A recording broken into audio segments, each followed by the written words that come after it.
Howdy y'all, this is Red Wolf, and today I want to talk about the cold steel bearded axe. It is so hard not to say Viking every time I look at this thing. It's obviously historically inspired, and it's the pattern of bearded axes I'm pretty fond of. This is Arms and Armor. I'm going to do some comparison with that in a minute. But the beard part of it is this bottom little extra spur. There's a lot of arguments about what it's for. I found all kinds of uses for it, up to and including hanging it off my camera stand when I'm not using it. I've had this particular axe for, honestly, I'm not sure, 5-6 years, maybe a little bit more. Probably, I don't know how to check when they first came out, but I got one not long after that, and I've used the tar out of it. This is the original handle. It has been beat up, it has been used dry, it has been put away wet, it has rode around in my trunk. It has been my loaner axe when we're going camping or going to do stuff. I've taught people how to use axes with this before.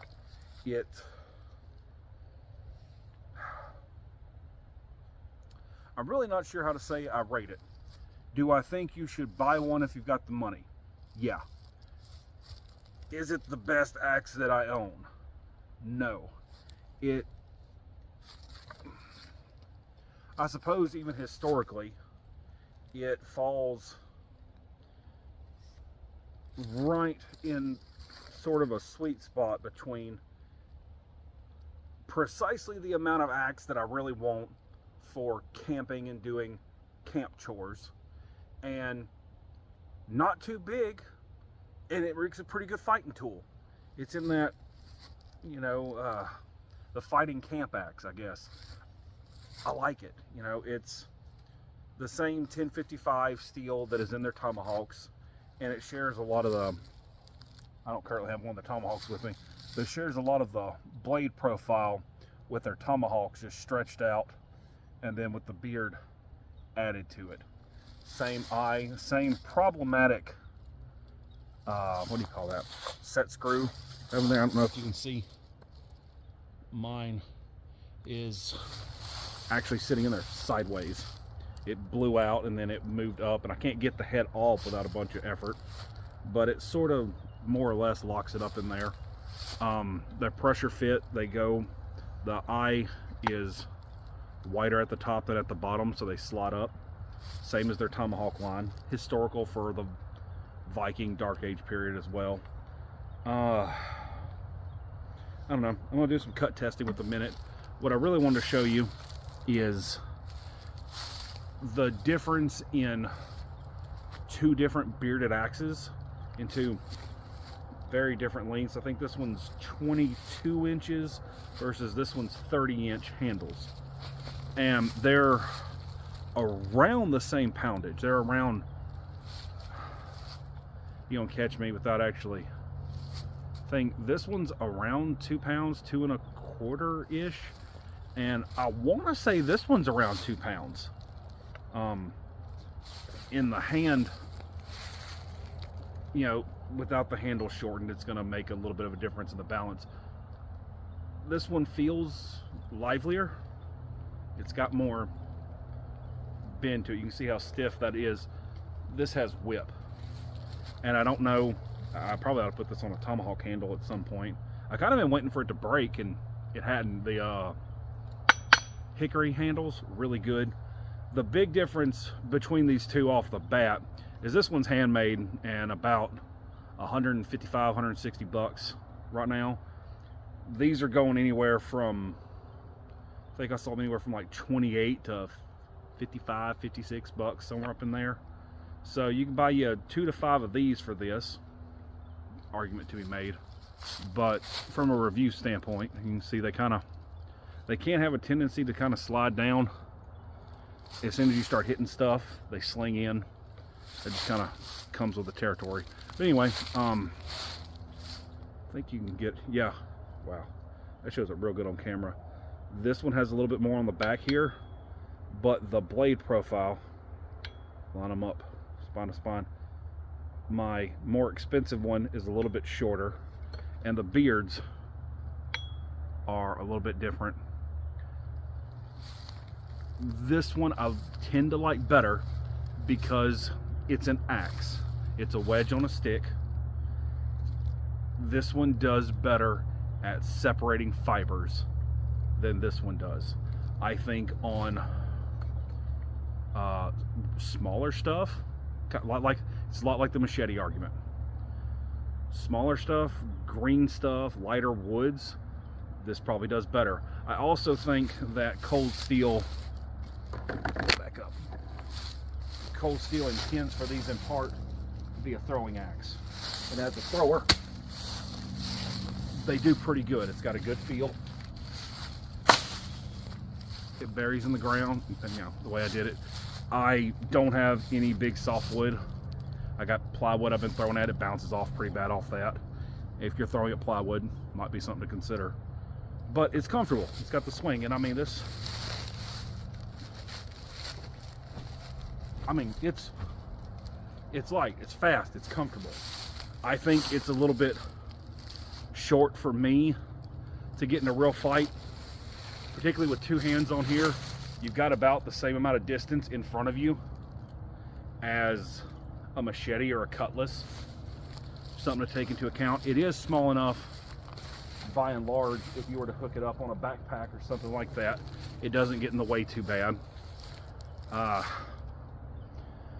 You know, I've sold some of these before. Kids tend to like it.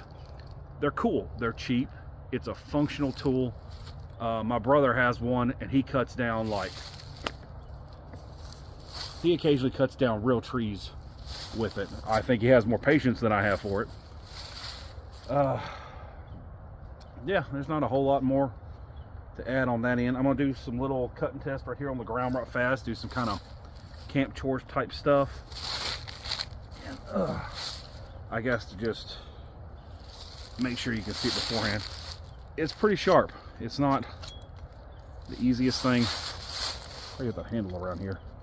It's not the easiest one to use. This is not a Will King tomahawk that I spent $400 on. I can tell you that. But it's not bad. It's sharpened all the way down. It's not, I mean, it's not the worst thing I've ever used, or I wouldn't be making a YouTube video about it after 6-7 years. And I suppose same argument on my arms and armor. You know, it may not, I don't know if it'll show up on camera, but this one I've got actually better control on, even though the edge is a little bit thicker. It's got a little bit longer initial bevel on this one that may make a difference. But let me reposition right fast. Get my camera. Let's see.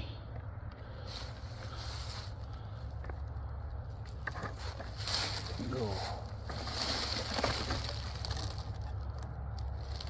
We are pretty fast losing the light. Hey girl. Oh, everybody say hey in the comments. I think that's how you're supposed to YouTube. Come on, behind. Come on. Come on. You know I'm busy. You know I'm busy. So, trying to make sure I got everything. Alright, so I'm probably only going to get one shot at this. So,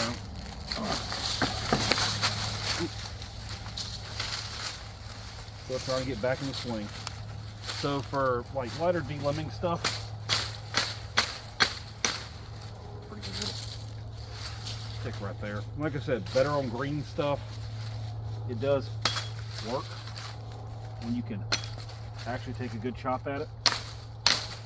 Not necessarily the easiest thing in the world, but it's not particularly fatiguing. It's something to chop into.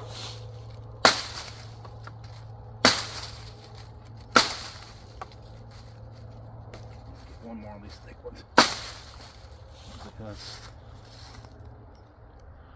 pretty good little bite through there. It broke. Probably the reason why I didn't go all the way through, because it broke it. Ugh. These are some pretty decent little cuts. Some of it's got enough impact energy that it's snapping probably before it cuts all the way through. Kind of fairness. You can see that one split the fibers down right there too. We're getting a little bit thicker. Oh. Once again, this is probably the cold steel on one side and the arms and armor on the other one. Oh. Lord, y'all, it ain't easy getting back up on your feet. But anyway, I got about the middle of the camera right there. All right, so I'm gonna take probably 3-4 hits. We're gonna cut on it, and I'm gonna try and save enough up here. If we go through, we go through.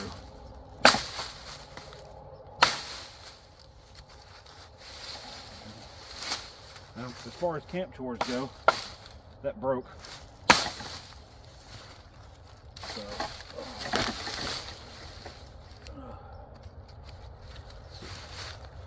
man, I got just enough limbs on here.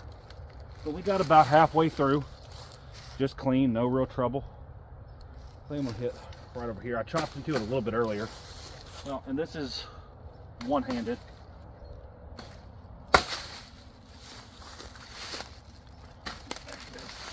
She bites. It's pretty easy, as you can see. The steak's pretty consistent with it. It's not just lovely doing it one-handed.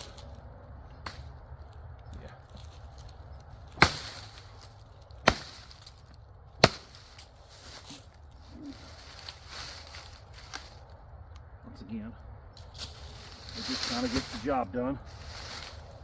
And for comparison, and it's getting a little bit more rotten towards that end. I don't know if we're going to get a good one on that, but never let it be said I didn't try.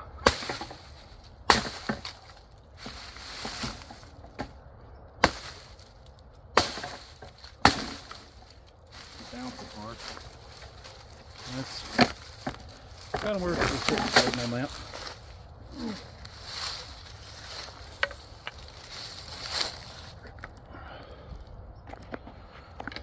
Whew. A little bit winded. Honestly, I don't know how much there is to add on the end of it. A little bit different beast for a little bit different chore between these two. I think that I've at least generated a little bit of data for us all to chew over a little bit. Do I recommend them if you're looking for a fighting camp, just monkeying around axe? Yeah, I've got mine. They're reasonably priced. They get the job done. They hold an edge pretty well. So yeah, I think that's about all I got to say for now. Y'all let me know what you think down in the comments. Got anything you want to see, hit me up. Till next time, this is Rebel signing off.